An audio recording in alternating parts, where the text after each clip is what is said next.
Si Mami Lenny Lexlen, 1 month na po namin siyang kino-coach, no? And then natapos yung 1 month.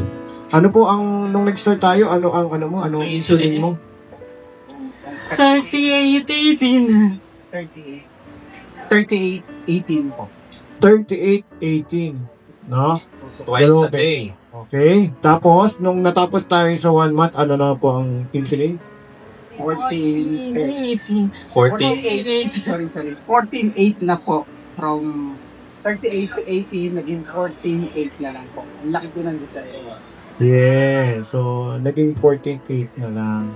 Kaya... So, in 1 month po yun, no? May mga cases din ako na 45 ang insulin.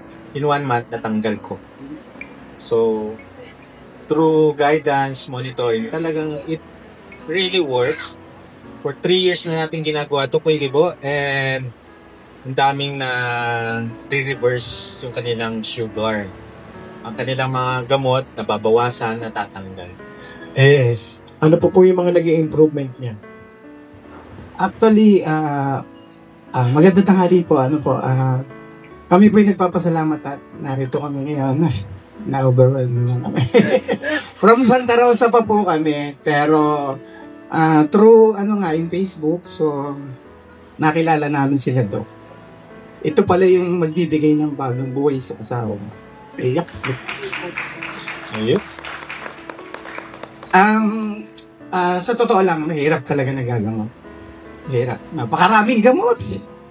Napakasakit sa bulsa. Wala naman po kami. So, sabi ko kay Lenny, ito, mahilig panood ko ng sa mga Facebook Doon po namin nakilala yung low carb.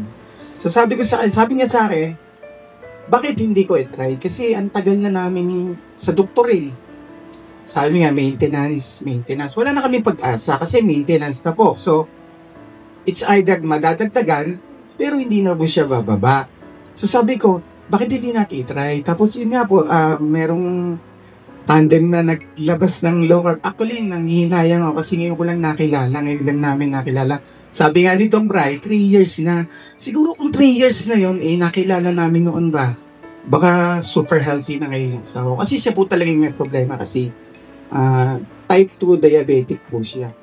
Tapos itong last June 2023, na-stroke po siya. Ayun. So, nag-shoot po ang kanyang hypertensive sa 316, diabetes niya, 360 rin po. Nag-ano po siya, talagang nag-collapse na po siya.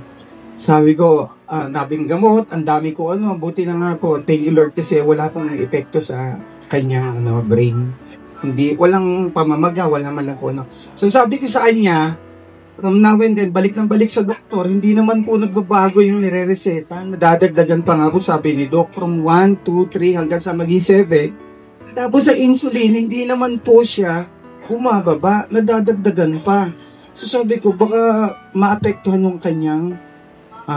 yung kanyang mga vital organs. So sa awa ng Panginoon, nakilala namin yung low carb.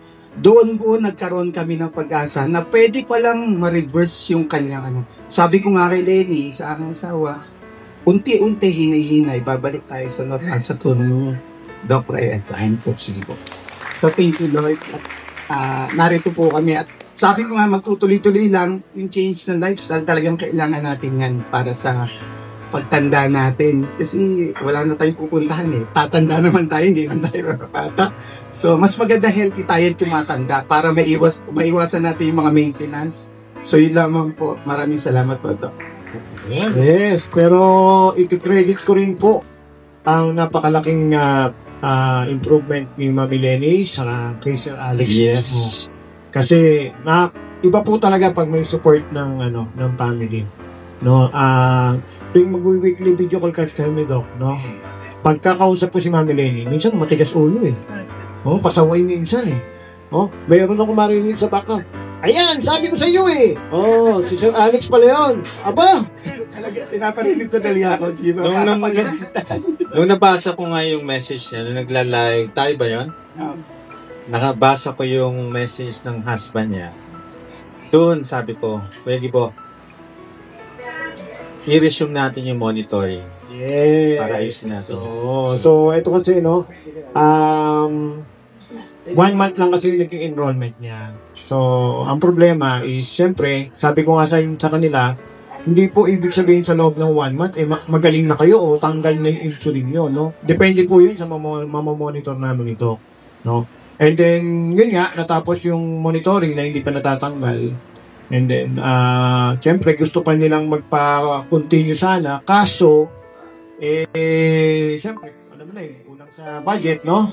Then, kinausap ko rin si Doc, no? Sabi ko kay Doc, kinuwento ko yung buhay nila, no?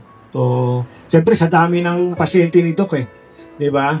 So, nung ni Doc yung, nung narinig pa lang po, na gusto niyong gumaling, sabi sa akin ni Doc, sige, libre mo na. Very thankful po kami kasi. Okay. May sponsor kami dito sa Coach. Libre po talaga. So, pwede pala talagang basta deep in your heart talagang gusto mong gumaling at nandiyan naman po sila talagang si Lord na bahala. Kasi sa mga experience natin, Kuya Gibo, na mga free, mga hindi nag-improve. Oo. Kaya nalulungkot ako, libre na yon. Marami na po kami na libre ni Kuya Gibo. Sa totoo lang. Kaso, napapaliwala. Kasi hindi na sila nagpapamonto. Yes, na doon pumapasok yung accountability. Yes. Kasi since libre, no, iba kasi yung yung talagang gustong-gusto mo kaya ka nag-avail. Kasi gusto mong gumaling. Tapos inaano mo yung sarili mo. Pag naging pasaway ako, sino ba magkakaproblema? Di ba ako din? Di ba? Kaya susunod ka talaga doon sa mga sinasabi namin. Meron lang akong isang idadagdag. Ito po ay kaloob din ng isang kaibigan namin ni Doc. Actually, patient ni Doc. Yes. Na supporter namin, no? Ng local Bitok tsaka ng Dr. Brian. Magkitin na natin. Oo, sigaw na Doc. Kilala mo yan. Ka-teammate ko pa ito. Si Sir Gab Sebastian! Nako, si Sir Gab Sebastian. Thank you so much. Oo, siya po yung may GERD na ayaw gumaling-galing na nakapunta na ng pangilang doktor ako? Panglimang doktor ako. Oo, sabi nga niya, pediatrician na pala yung makakasagot sa sakit ko. Nag-anxiety na siya, na cardio, lahat. Ilang? 4 na doktor, iba-ibang specialista. Yes. Hindi nag-improve ang kanyang nararamdaman, parang lalo yata siyang lumalala. And doon, nagbabasakali pa siya sa akin. Actually, ewan ko kung may doubt pa siya, pero nung pinuntahan ako, ilang araw lang yata yun, meron na siyang improvement na naramdaman within a week. Yes. Okay. At napakagandang kalooban ni Sir Gab dahil nagkaloob siya ng 1,000. Ito yung ad na na binigay sa amin. Sabi ni Sir Gab, bahala kayo kung sino mapipili nyo. At ang napili namin, since ito pong gathering natin ngayon hindi dahil kay Ma'am Lenny, wala tayo dito, no? So, ipagkakaloob natin kay Ma'am Lenny ang 1,000, na galing kay Sir Gab Sebastian. Okay. Saka magtiting yung napalodi kami dito sa Coach. Hindi po kami makakarating dito. Kung hindi po kami nilibre ng Grab. Sagot po nila, talaga puro sponsor po yung kagustuhan din po talaga namin. Mamit sila at makilala talaga. Magpasalamat. Thank you po. Yun. So, maraming. Ikaw, ma'am, baka rinig nila yung Baka puro iyak ang mali ni Mami. Ayun. Sige. Magandang hapon po sa lahat. Maraming salamat po kay Doc Brian at kay Queen. Kuya Gibo. Diretso na magsalita, ha? Wala yan. Nung una na, last month ago, hindi ko maintindihan ang sinasabi. Ayun po. Napakabalik po nila talaga.